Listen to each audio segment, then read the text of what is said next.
Мәдәният йортында ремонт бара. Сәхнә әле ясалып бетмәгән. Әмма кичләрен бирдә хисләр сынала. Күз нурын театраль постановкасы буенча репетиция бара. Ни өчен үзенең баласын ташлап калдырган? Нинди булаларысы? Янитесе? Хәмдия бирдә 24 ел эшли. Ул җитәкләгәнче 2 ел гына эшләгән авыл мәдәният йортында ел сайын агымдагы ремонт ясалса да, капиталь төзекләндерү тәүге тапкыр.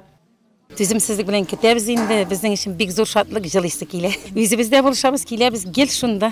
4 стена һәм өлешчә түбә. Иске бинадан бары шулар калган. Барысы да яңа заманча булачак.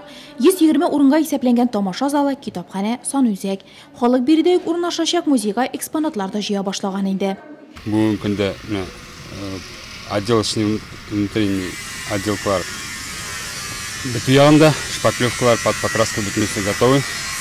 Идәннәр под линолеум готовы. Отопление буенча радиаторы остались, только расходкалар эшләнгән.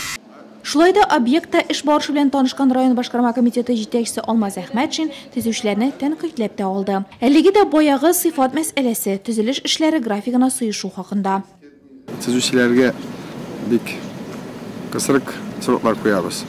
Алардан шуның белән каты гына сорыйбыз инде. Күрәбез инде эшләре бара. Алар безнең май аенда эшне бетерәләр. Сабантуйга инде безнең Кәкертау авылда яшәүчеләр